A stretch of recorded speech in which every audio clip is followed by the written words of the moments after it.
In our next lesson, we're going to learn about the causes and short-term effects of the Russian Revolution. The big idea for this lesson: dissatisfaction with Tsarist rule, peasant unrest, and economic problems led to revolution in Russia. The essential questions: what events triggered the February Revolution in 1917?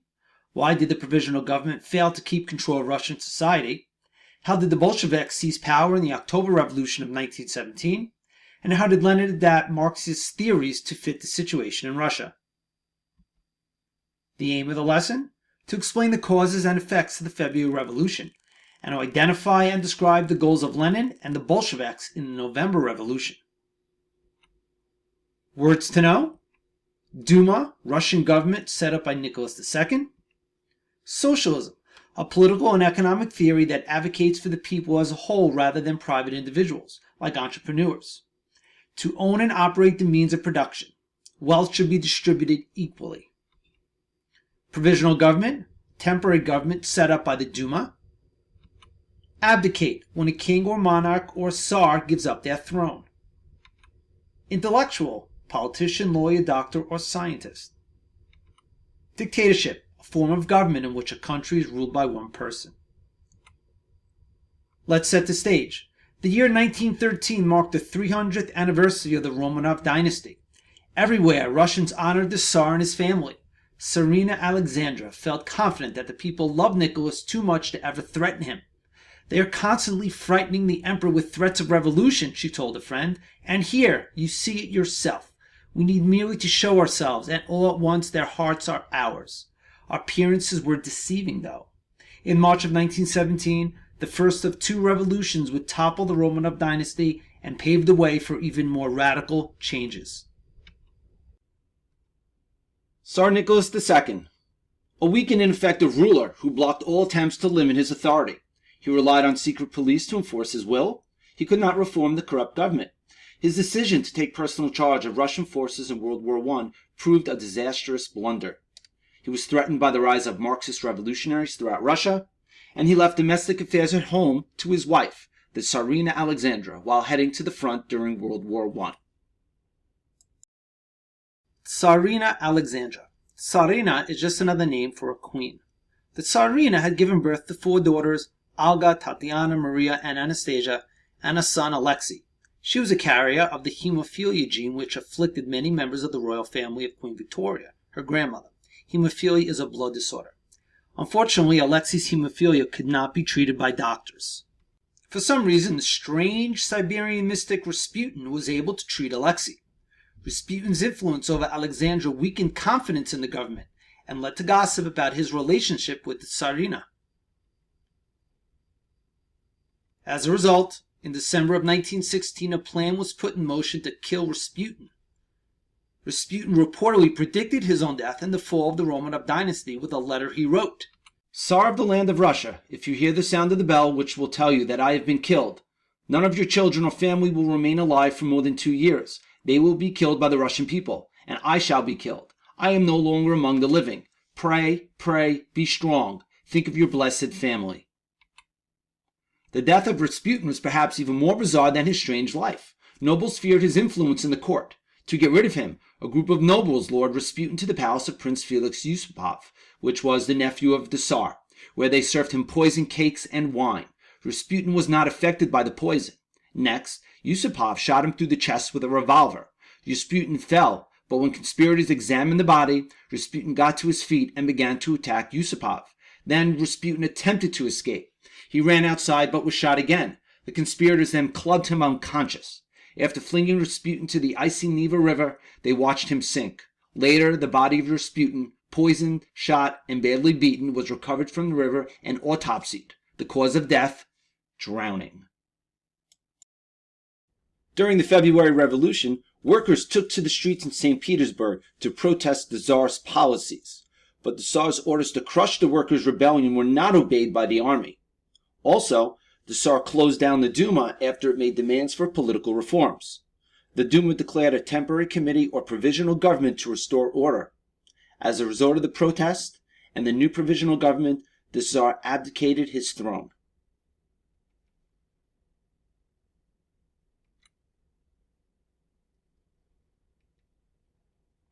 What provoked the February Revolution?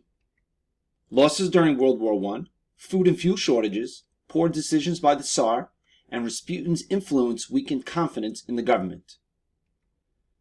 As a result of the February Revolution, two types of socialists emerged in Russia. First, the Mensheviks. They wanted gradual and moderate reforms, such as higher wages, increased suffrage, which is voting, and social welfare programs. The Bolsheviks, which means the majority, wanted an elite group to lead the revolution instead of a dictatorship of the proletariat, which is the working class. The next rebellion were called the July Days. The provisional government continued the war effort and failed to deal with land reform. Food shortages were also not adequately addressed. Most Russians were tired of war, and troops at the front were deserting. These factors led to the July Days, an armed uprising of workers and soldiers against the provisional government. The uprising was put down and blamed on the Bolsheviks. To please the public, the moderate socialist Alexander Kerensky was appointed prime minister. After these events, the provisional government was severely weakened. Why did the provisional government fail to keep control of Russian society? The Russian people wanted the provisional government to focus on domestic problems at home, land reform, and food shortages. Unfortunately, they continued their participation in World War I, which was also very unpopular. Vladimir Ulyanov was born in 1870 to a middle-class family. He adopted the name Lenin when he became a revolutionary. When he was 17, his older brother was arrested and hanged for plotting to kill the Tsar. The execution branded his family as a threat to the state and made the young Vladimir hate the Tsarist government. Vladimir Lenin established himself as the leader of the Bolsheviks in 1904. Lenin had spent many years in exile since 1907, but returned to Russia in April of 1917. He fled to Finland in July to avoid arrest by Kerensky and began to organize an armed uprising to overthrow the Kerensky government. Lenin read the works of Karl Marx and spread Marxist ideas among factory workers and worked tirelessly to spread revolutionary ideas. Lenin adapted Marxist ideas to fit Russian conditions. Let's look at this example. Karl Marx believed that the industrial working class would rise up and overthrow capitalism and start a communist revolution. Vladimir Lenin said, since Russia did not have a large urban proletariat and industrial working class, because Russia was still agriculturally based, instead, intellectuals could start the revolution of the working class against the capitalists. Lenin believed only revolution could bring about the needed changes in Russia. How did Lenin adapt Marxist theories to fit the situation in Russia? Since Russia lacked a large urban proletariat and industrial working class, Lenin started a movement that would form a dictatorship of the proletariat, the working class.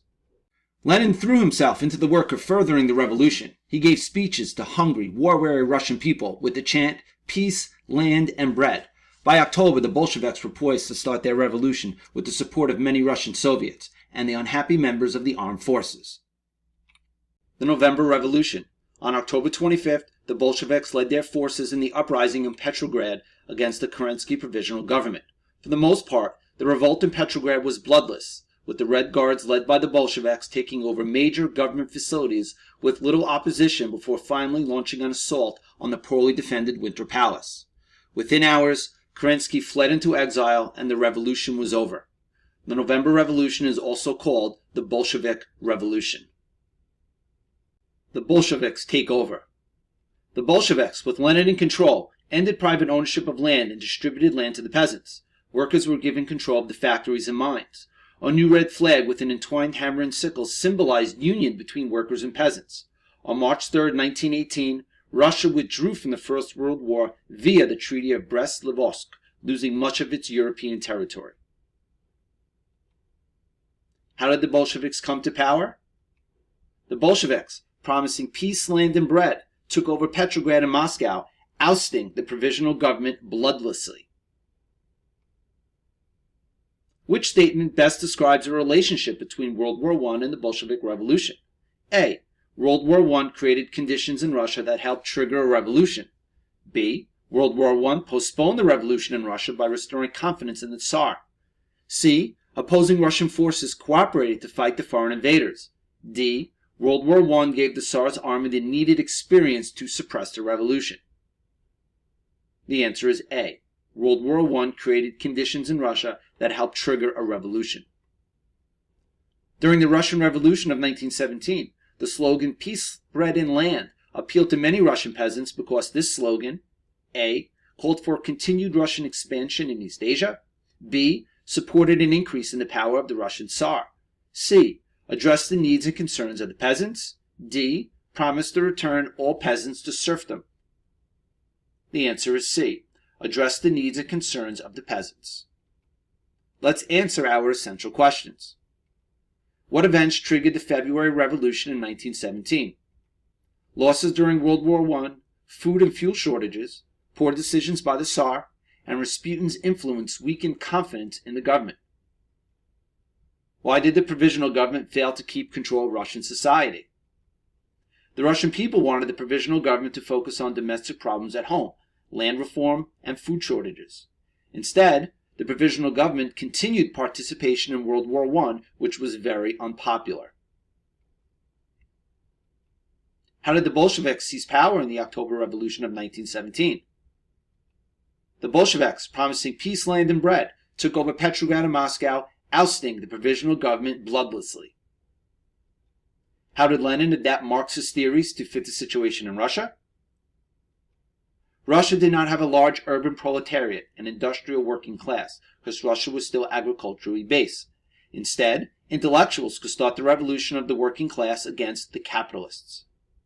This is the end of the lesson. Please complete the assignment that goes along with this lesson.